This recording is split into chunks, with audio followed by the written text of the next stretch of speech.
de todas as formas de violência, para o pessoal que trabalha na proteção da infância contra as violências.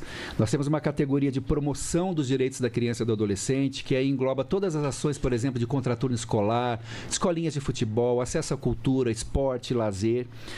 Temos uma categoria de incidência política, controle social e participação em conselhos. É o pessoal que atua nos conselhos de direitos em todo o país, que faz campanhas de advocacy, campanhas de defesa de direitos, que também é um trabalho muito importante. Teremos também uma categoria especial para crianças indígenas, quilombolas e comunidades tradicionais. São as ações e projetos que tenham como beneficiários diretos os povos e comunidades tradicionais em seus territórios ou a promoção e defesa dos seus direitos. Temos uma categoria direcionada a crianças e adolescentes com deficiência, considerando também o grau de vulnerabilidade desse público, e uma categoria também muito importante, que é o fortalecimento das capacidades protetivas das famílias. São as iniciativas que cuidam de fortalecer as famílias, porque a gente sabe que a melhor maneira de proteger a criança e o adolescente é uma família com os vínculos fortes, né? Então, ao todo, são 7 categorias. A pessoa que vai concorrer pode escolher qualquer uma das 7 e serão 3 premiados em cada uma das categorias, ou seja, teremos 21 vencedores. Agora, secretário, para concorrer ao prêmio é preciso que as ações tenham sua eficácia devidamente comprovada em benefício das crianças e adolescentes. Como é que a pessoa pode fazer essa comprovação? A pessoa vai ter que mostrar, no edital estão colocados todos os requisitos lá de maneira muito clara, né? Vai ter que mostrar a eficiência, a eficácia da iniciativa, né? Mostrando seus resultados, os impactos que ela alcançou até aqui, a replicabilidade, ou seja, a gente quer pegar, por exemplo, uma boa iniciativa lá do sul do Brasil e replicar no norte, no nordeste, colocar como exemplo a ser feito também em outros territórios.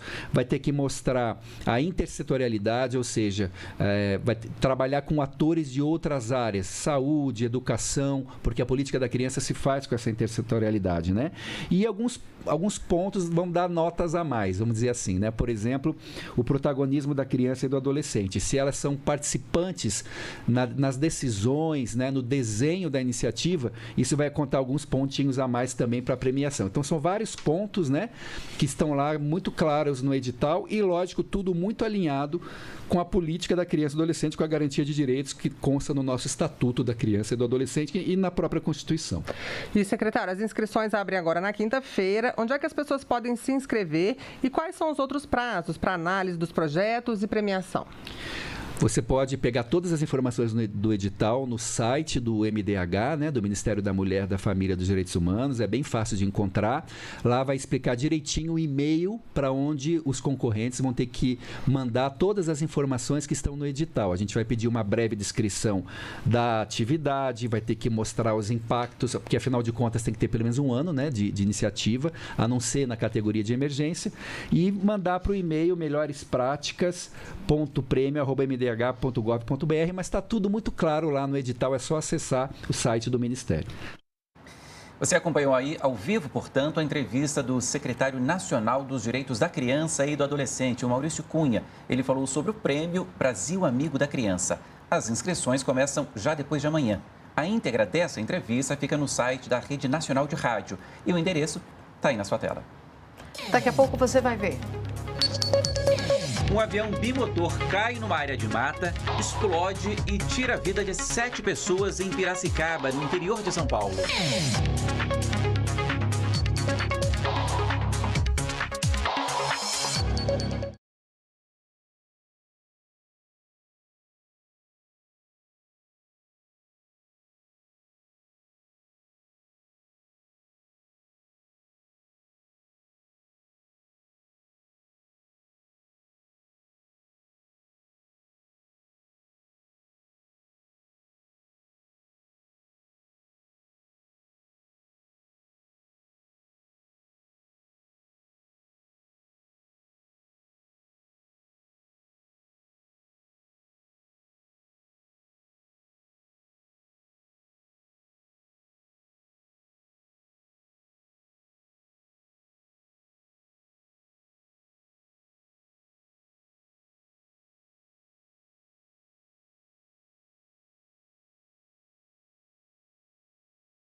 O empresário Celso Silveira Mélio Filho, a mulher dele, 3 filhos e 2 pilotos morreram hoje num acidente aéreo em Piracicaba, no interior de São Paulo. O empresário era acionista do Conselho de Administração da Cosan, empresa que tem origem no setor sucroalcooleiro e negócios nas áreas de logística, infraestrutura e gestão. De acordo com as primeiras informações do Corpo de Bombeiros, o avião teria saído do aeroporto de Piracicaba, onde abasteceu. Ainda não se sabe qual o destino desta aeronave, é um avião bimotor. De acordo com essas informações, haviam 7 pessoas dentro dessa aeronave, sendo 2 tripulantes e 5 passageiros. Ainda de acordo com as informações da corporação, o avião, depois que se chocou, ele explodiu e agora todos os destroços estão no mesmo lugar, o que deve ajudar na investigação da ANAC. Todo o local está sendo preservado para facilitar nessa investigação e também o Corpo de Bombeiros faz agora o trabalho de rescaldo. Uma das principais dificuldades é a questão da vegetação, que está muito seca e por ter explodido, o fogo acabou se propagando. Portanto, agora acontece o trabalho de rescaldo, o Corpo de Bombeiros, a Polícia Militar, a Polícia Civil estão aqui no local, tentam fazer a retirada dos corpos e também terminar de apagar esse fogo. A aeronave estava com o certificado e manutenção em dia. O Centro de Investigação e Prevenção de Acidentes Aeronáuticos investiga as causas do acidente. Os corpos foram levados para o IML de Piracicaba e estão sendo periciados para depois serem liberados. Pelo menos 4 estados do país têm suspeitas de casos da síndrome de RAF, mais conhecida como a doença da urina preta. Amazonas, Bahia, Pará e Ceará estudam casos da síndrome provocada por uma toxina encontrada em peixes e crustáceos. 3 semanas atrás, nós mostramos, Paulo, os 2 primeiros registros da doença no Ceará. Hoje já são 9 por lá. Os 9 casos já estão sendo monitorados pela Secretaria Estadual de Saúde. A síndrome de RAF causa necrose nas fibras musculares e pode atingir órgãos como rins e fígado. Esta é uma doença transmissível alimentar. A contaminação está ligada à ingestão de peixes e pescados.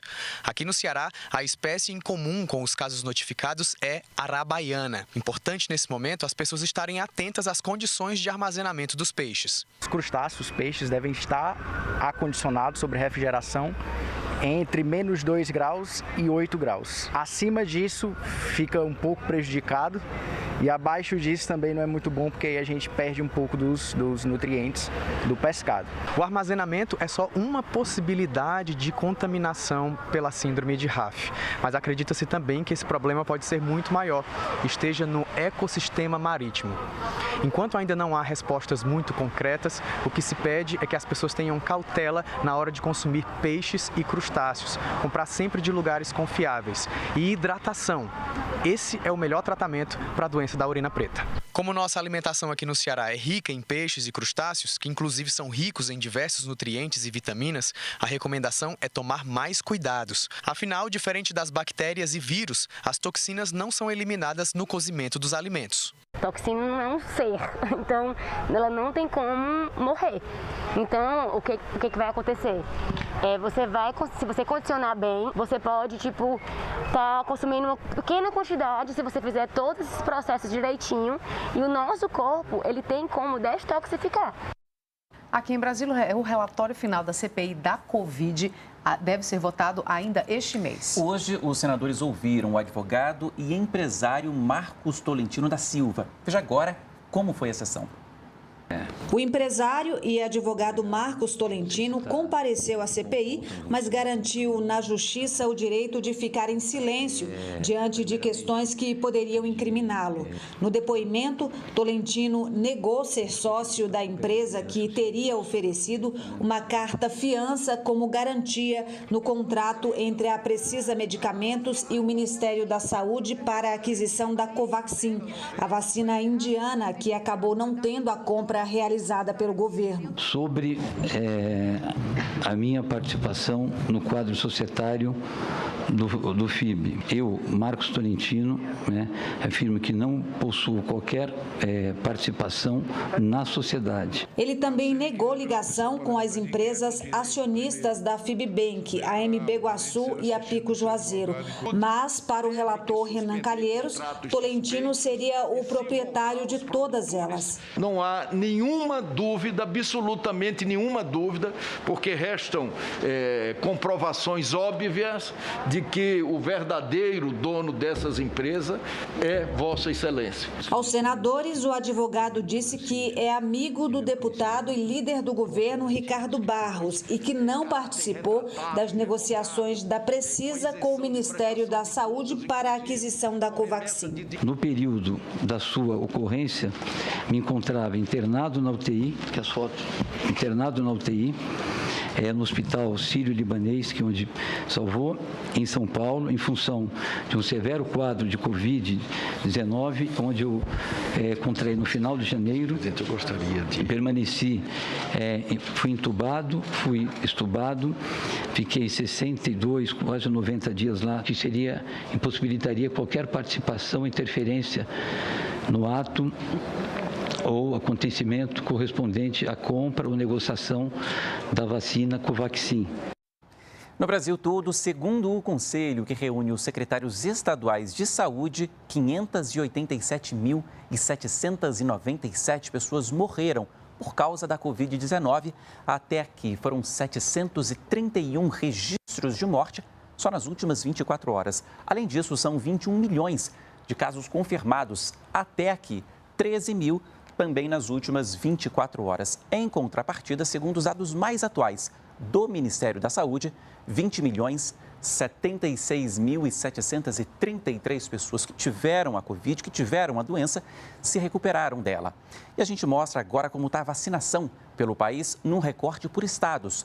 Hoje, o Amazonas, na região norte do país, aplicou até agora 3,5 milhões de doses da vacina contra a Covid. O Ceará, na região nordeste, 8.600.000 doses. De lá, a gente vai para o centro-oeste do país. Nosso destaque de hoje é Mato Grosso do Sul, com 3.200.000 doses aplicadas. O Espírito Santo, aqui na região sudeste do país, com 4.100.000 doses aplicadas. Por fim, Rio Grande do Sul, na região sul, com 12.500.000 doses aplicadas até aqui. Ao todo, segundo o Ministério da Saúde, foram distribuídas pelo país 259.328.220 doses de vacina. Dessas doses, 214 milhões foram aplicadas nos brasileiros até aqui. 139 milhões de pessoas tomaram até aqui a primeira dose e 74 milhões, quase 75 milhões de pessoas tomaram também a segunda dose ou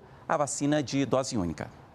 Já na África, só 3% das pessoas foram totalmente imunizadas contra a Covid. O alerta foi feito hoje pela Organização Mundial da Saúde, que responsabilizou os fabricantes e os países ricos pelo acesso extremamente desigual às vacinas.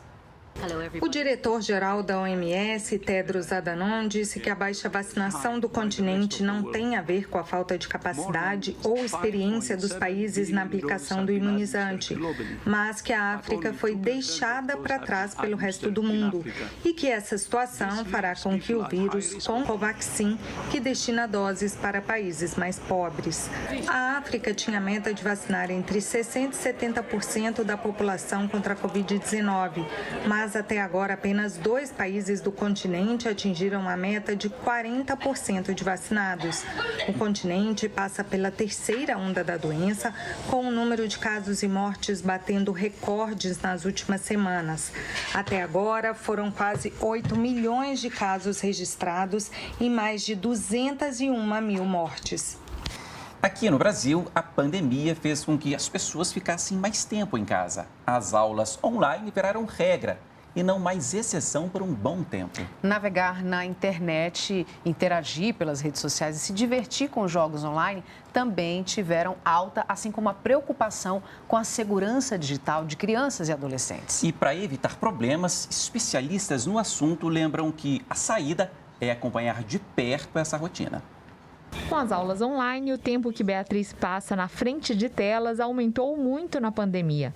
Além de estudar, ela gosta de bater papo, jogar e até fazer sapateado. Eu ouvia música, dançava bastante e aprendia coreografias. Fernanda, que é mãe da Beatriz, conta que no início toda a interação de sua filha com os amigos era feita por WhatsApp ou por jogos online.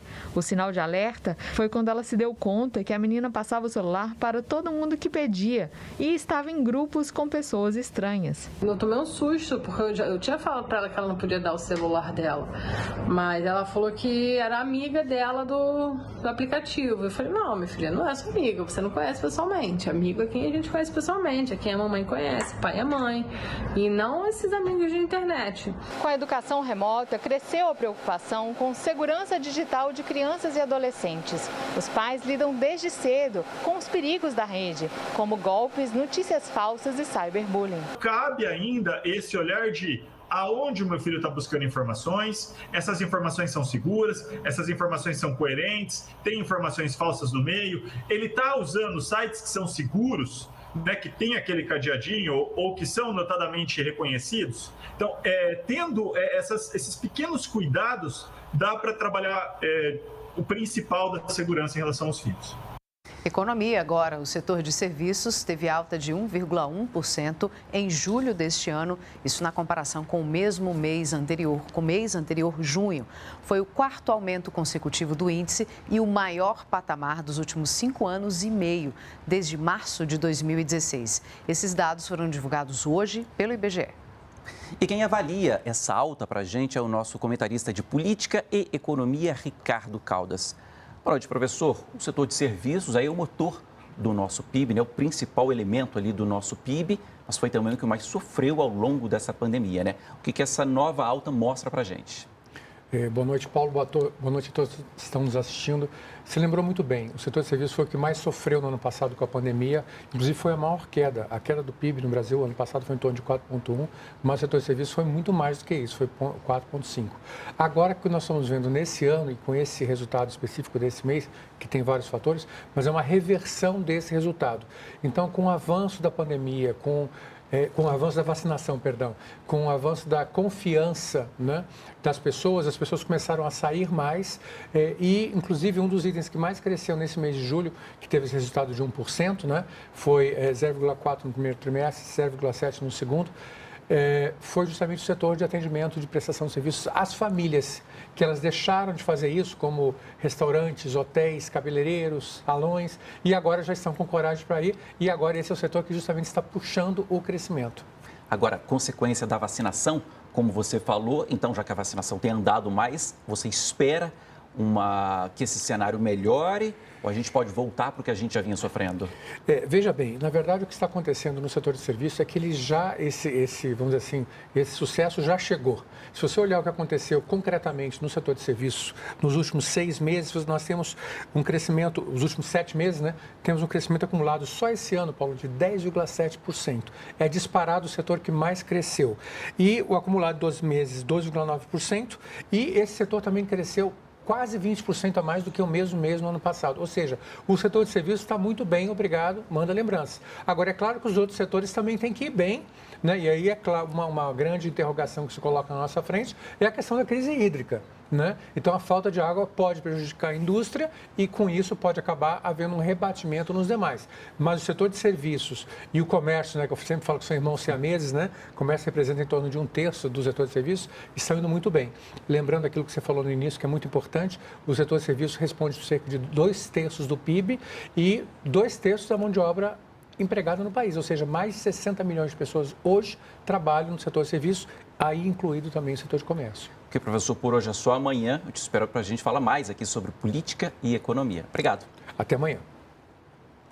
Na Câmara, a comissão que analisa a reforma administrativa passou o dia discutindo o texto do relator, deputado Arthur Maia.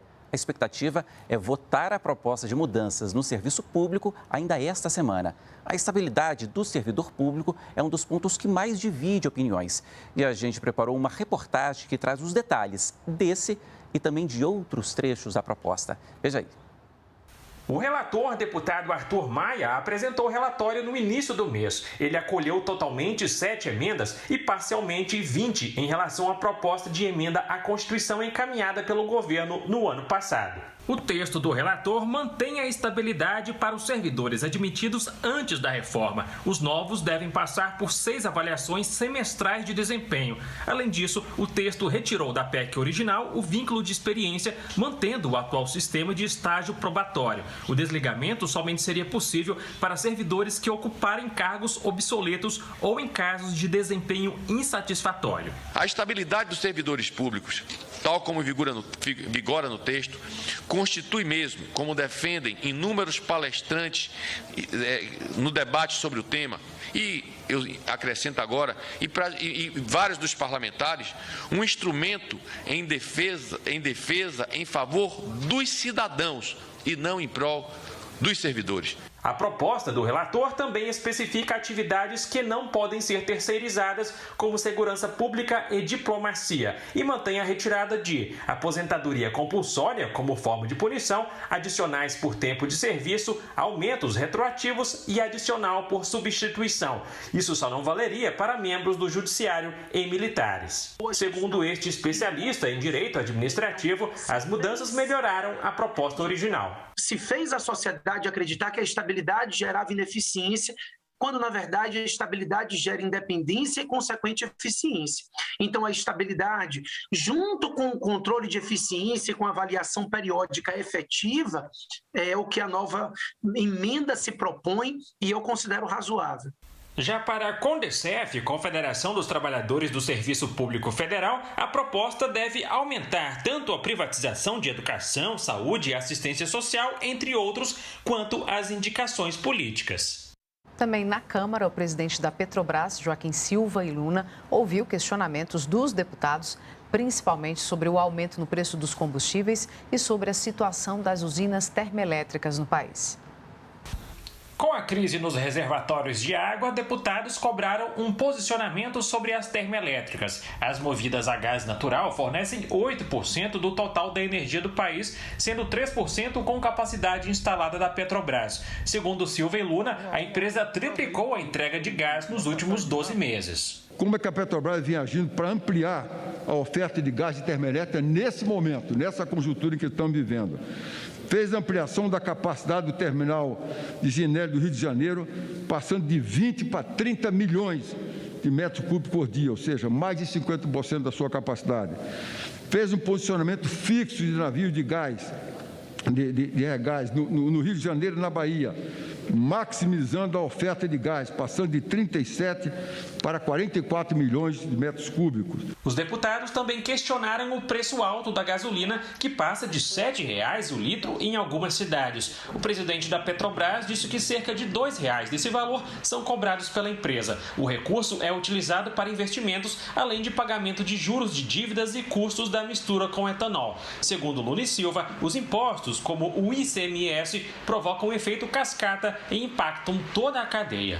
Nós sabemos que isso aí é uma série de incidências de impostos, mas não tem a ver com o custo da produção da Petrobras.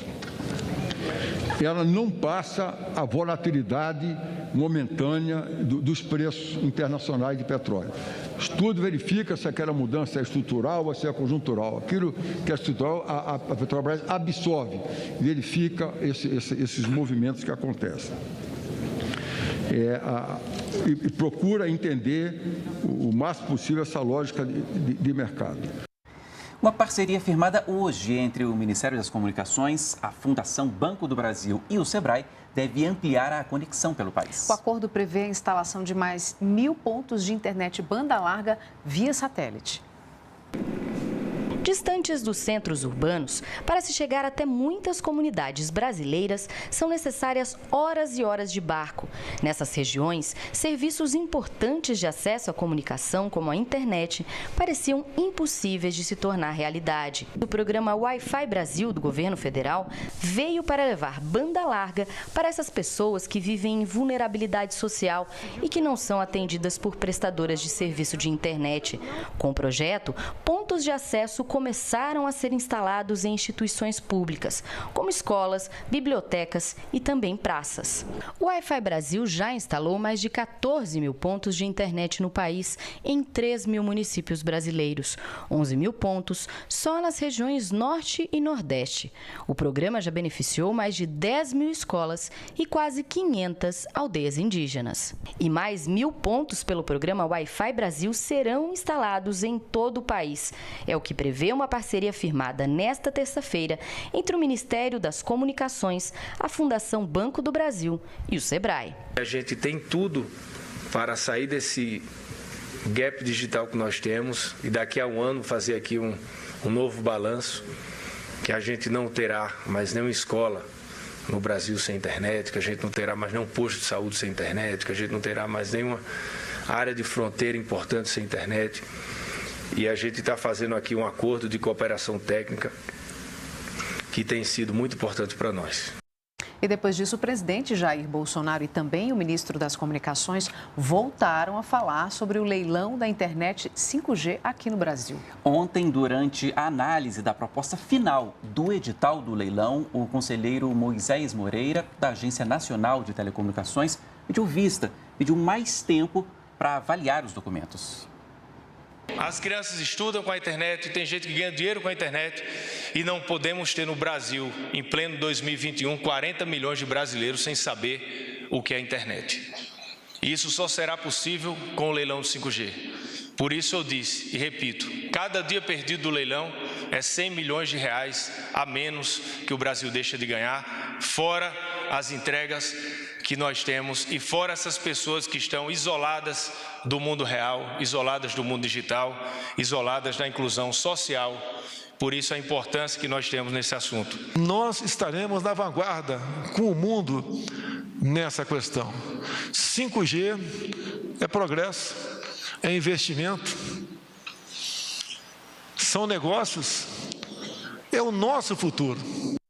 O FGTS completa 55 anos esta semana. Criado em setembro de 1966, o fundo começou a existir de fato 3 meses depois. Ele representou uma mudança significativa no mercado de trabalho do país. Houve 2 grandes alterações com a criação do fundo. Uma delas colocou um ponto final na estabilidade do trabalhador da iniciativa privada. Veja como isso foi feito na primeira reportagem da nossa série sobre o Fundo de Garantia do Tempo de Serviço. O FGTS entrou em vigor no dia 1º de janeiro de 1967 e substituiu 2 direitos trabalhistas previstos na CLT, a consolidação das leis do trabalho. O primeiro dava ao funcionário o direito de receber uma indenização de 1 mês de salário para cada ano trabalhado, em caso de demissão sem justa causa. E o segundo garantia a estabilidade ao trabalhador do setor privado que completasse 10 anos na mesma empresa.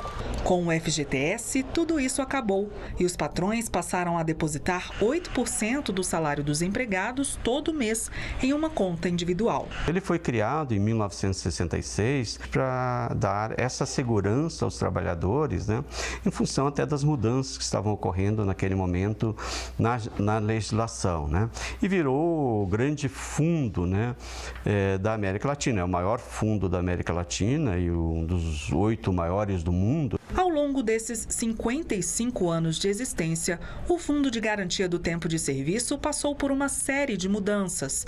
Além dos trabalhadores com contrato formal regido pela CLT, outras categorias foram incluídas no grupo de beneficiários do FGTS, como os trabalhadores domésticos e os atletas profissionais. Ele tem sempre à disposição dele uma certa quantia importante, né, que vai assisti-lo nos momentos de maior apreensão da vida dele. Em maio de 1990, a Caixa Econômica Federal assumiu a administração do FGTS. Nesses 30 anos, segundo a instituição, foram financiados cerca de 7 milhões de unidades habitacionais e gerados mais de 23 milhões de novos empregos. E o fundo tem hoje um conjunto de ativos que somam cerca de 536 bilhões de reais. Essas obras de saneamento e infraestrutura são viabilizadas graças aos empréstimos concedidos pelo FGTS também. Então tem um mundo aqui por trás do FGTS, talvez que os trabalhadores não conheçam, que é importante de conhecer, E talvez o FGTS esteja mais próximo dos trabalhadores da sociedade brasileira do que as pessoas imaginam. E agora a gente traz informações atualizadas sobre o acidente com o avião em Piracicaba, em que estavam o empresário Celso Silveira Melo Filho, a mulher dele, 3 filhos e 2 pilotos. Essas são as últimas imagens do King Air 360 antes da queda. A gravação é interrompida e 15 segundos depois da decolagem, recomeça com o desespero das testemunhas. A queda do avião aparece também na câmera de segurança de uma rua próxima ao aeroporto. Ele explode numa plantação de eucalipto. Ô, gente, o avião acabou de cair aqui, ó. Pertinho de mim.